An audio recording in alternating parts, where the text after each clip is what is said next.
예, 하나님께 아름다운 연주를 해준 우리 정수현 청년에게 다시 한번 격려의 박수 부탁드립니다. 하나님 우리 아버지와 우리 주 예수 그리스도로부터 오는 은혜와 평강이 오늘 이렇게 주일 공동 예배 참석하신 모든 교우 여러분에게 함께 있기를 바랍니다. 우리나라 사극 드라마에서 자주 볼 수 있는 좀 보기 안타까운 장면들이 있습니다. 이 장면은 이렇죠. 외적이 침입해서 나라가 거의 망할 그럴 위기에 처해 있습니다. 절체절명의 그런 순간이죠. 그런데 그렇다고 이 위기를 극복할 방법이 전혀 없는 것은 아닙니다. 병사들이 매우 존경하고 또 전술이 뛰어난 한 장수를 전쟁터에 보내서 그 외적과 대항하면 됩니다. 위기에 처한 나라를 구할 수 있는 유일한 방법인 겁니다. 그런데 문제가 있습니다. 이 방법이 나라를 구하는 유일한 방법임을 잘 아는 조정의 일부 대신들이 이 장수를 전쟁터에 보내는 것에 대해 무조건 반대하는 겁니다. 이유는 하나죠. 이 장수가 자신들에게 평상시 고개를 숙이지 않고 또 자신들을 지지하지 않는 이른바 우리 편 장수가 아니라는 겁니다. 즉 나라가 망해도, 그래서 함께 죽더라도 절대로 우리 편이 아닌 사람이 공을 세우는 것은 죽어도 볼 수 없다라는 우리네 신정이라는 겁니다. 결국 조정 제신들의 이런 내 편, 네 편 싸움으로 중요한 때를 놓치고 외적이 이제 조정까지 침입해 한 나라가 망하는 겁니다.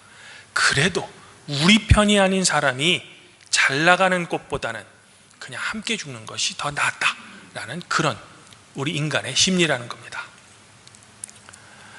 오늘 복음서 말씀에서 예수님의 제자 중에 요한이 예수님을 찾아와 이런 보고를 하는 겁니다.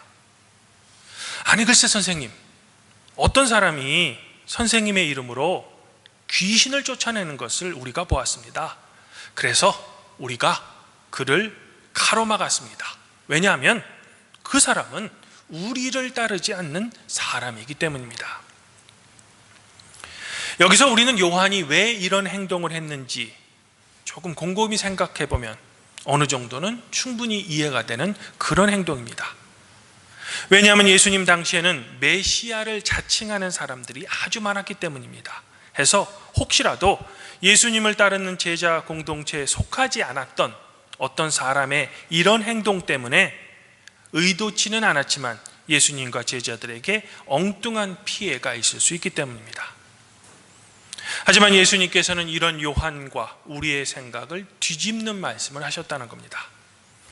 그를 가로막지 마십시오. 내 이름으로 기적을 행하고 나서 곧 나를 욕할 수 있는 사람은 아무도 없습니다. 사실 우리를 반대하지 않는 사람은 우리를 지지하는 사람인 겁니다.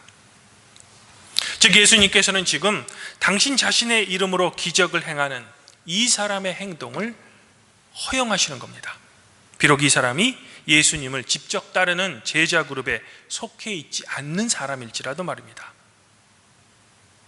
그러면 예수님께서는 혹시라도 이 사람 때문에 당신 자신 그리고 제자들이 엉뚱한 피해를 당할지도 모르는 이런 상황에서 과연 무슨 이유로 이런 개방적인 태도를 취하셨던 걸까?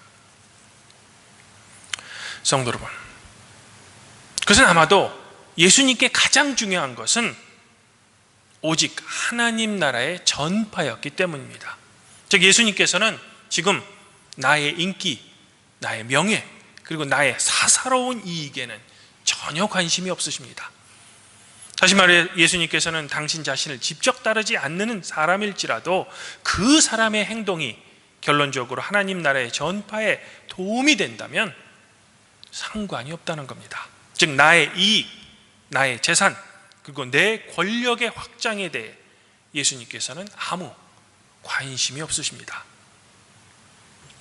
사실 우리 인간이란 아무리 착한 사람일지라도 이웃과 사회를 위한 봉사 활동 또는 그 헌신의 과정에서 나를 어느 정도는 인정받고 싶어하는 것이 우리네 사람의 마음입니다. 그리고 이것은 절대로 나쁜 것이 아닙니다. 오히려 정당한 인정은 우리 사회에 꼭 필요한 사회적 요소죠. 그럼에도 예수님께서는 이런 최소한의 정당한 인정의 욕구조차도 하나님 나라의 전파를 위해서라면 과감히 내려놓으신 거죠. 이런 점에서 오늘 예수님의 이 개방적인 태도는 매우 놀라운 행동인 겁니다. 여기서 우리는 예수님께서 당신 자신의 명예 그리고 권력에는 추호도 관심이 없으시고 당신의 이름으로 이적을 행하는 알지도 못하는 사람조차 왜 이런 개방적인 태도를 취하시는지 그 근본적인 이유에 대해 우리가 좀 생각해 볼 필요가 있다는 거죠. 진정한 하나님 나라의 도래는 나 그리고 남을 구별하는 장벽을 무너뜨릴 때 비로소 이 땅에 임합니다. 즉 나 그리고 이웃, 다른 말로 하면 나 자신과 타인이라는 존재를 해체할 때 비로소 세상은 변화될 수 있으며 나 자신 또한 나라는 제한된 존재에서 벗어날 때 진정하는 나라는 존재를 역설적으로 찾을 수 있다는 겁니다. 이런 의미로 예수님께서는 우리를 반대하지 않는 사람은 우리를 지지하는 사람이다 라고 감히 선언하실 수 있는 겁니다. 오늘 구약 말씀인 민수기에서도 모세 앞에 섰던 70인 장로 이외에 백성들의 진영에 그냥 머물렀던 두 사람 또한 예언하는 일이 발생합니다. 그래서 여호수아가 이들 두 명의 예언을 중지시킬 것을 모세에게 요청했습니다. 즉 매우 혼란스러운 광야 시절 이스라엘 백성을 다스리기 위해서는 어느 정도는 중앙 통제가 필요하다는 겁니다. 그러므로 여호수아의 이 요청은 오늘 요한의 보고대로 질서를 위해서라면 어느 정도는 정당해 보이는 요청이라는 거죠. 하지만 모세는 여호수아의 이 요청을 단칼에 거절합니다. 왜냐하면 하나님께서 당신 자신의 영을 모든 백성에게 준 것에 관해 모세가 아무리 위대한 지도자일지라도 감히 막을 수 없다는 겁니다. 즉 모세는 하나님의 권위에 완전히 순종한다는 겁니다. 그리고 이와 비슷한 경우가 신약 성경 중에 사도 바울이 빌립보 교회에 보내는 편지에도 우리는 판결할 수 있습니다. 사도 바울은 주님의 복음을 전파하다가 무슨 이유에서든지 그만 감옥에 갇혔습니다. 그런데 사도 바울이 감옥에 갇혀 있는 그동안 어떤 그리스도인들 가운데는 사도 바울에 대한 경쟁심으로 출발해 자신들의 선교 열정을 강화하려는 일련의 사람들이 교회 내에 있었던 겁니다. 아마 추측하건대 이들은 잘됐다, 사도 바울이 지금 옥에 갇혀 있으니 우리의 영향력을 지금 열심을 내서 이 빌립보 교회 내에서 사도 바울보다 우리의 권력을 더 확장하자라고 생각했던 것 같습니다. 그래서 이들은 열심히 선교했죠. 이들의 선교 행동의 동기는 순수하지 못했습니다. 그럼에도 이들의 선교에 대해 사도 바울은 감옥에서 이런 고백을 합니다. 어떤 사람들은 시기하고 다투면서 그리스도를 전하고 어떤 사람들은 좋은 뜻으로 전합니다.